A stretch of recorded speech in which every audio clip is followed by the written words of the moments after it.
Chronicles of Dr. Net.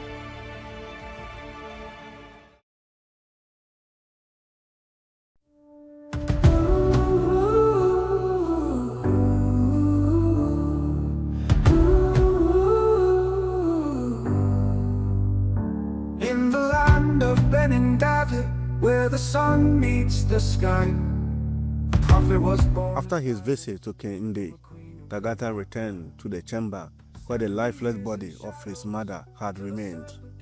Before him stood the great iron door. Dagata lifted his eyes and spoke with unwavering authority. O dawn of iron, I command thee, open unto me. For I am the key of righteousness, and the power of resurrection rests not in me, but in the Lord who has sent me. As the morning sun scattered the darkness, so shall the shadow of death be driven away.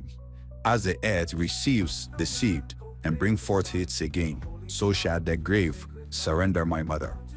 And she shall rise, quote, in the awareness of life, as a testimony to the power of the Almighty. Hear, O heavens, give ear, O earth. Arise, Torah, and shine forth. At once, the iron door creaked, its heavy hinges groaned, and slowly it opened. Dagata stepped into the silent chamber. There lay his mother's body, still, silent, motionless.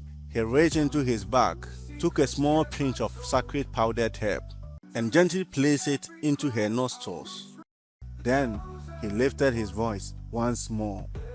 As the breath of life was breathed into the affairs of humanity, so shall life return unto thee. As the waters of the great flood cleanse the earth, so shall this sacred herb wash away the stain of death. Suddenly, Chora's body trembled. A breath escaped her lips. She coughed, and the herb was expelled from her nostrils. Slowly, her eyes opened. She looked upon her son, Dagata. A smile filled Dagata's face. Yes, he refused every honor for himself.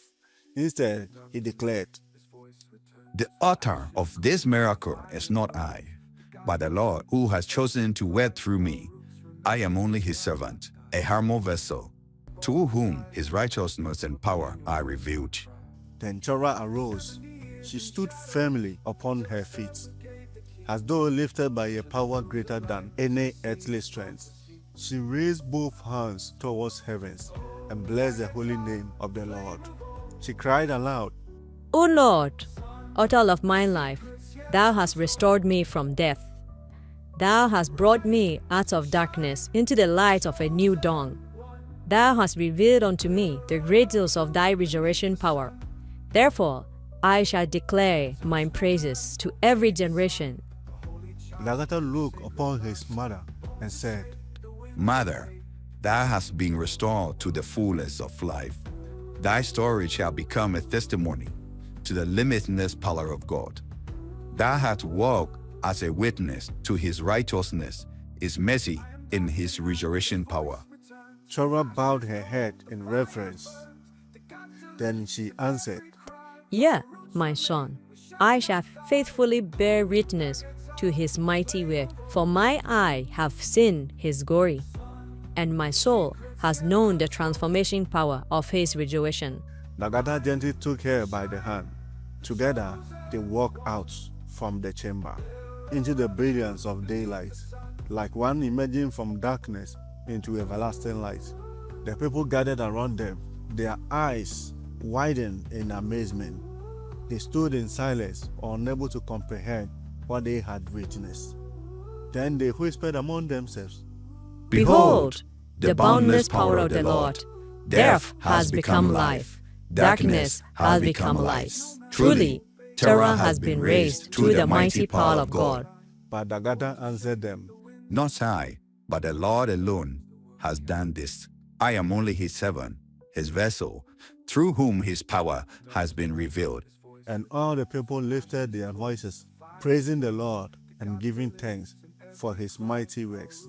From that day forward, Chora lived as a living testimony of the resurrection power of God. She declared his righteousness wherever she went.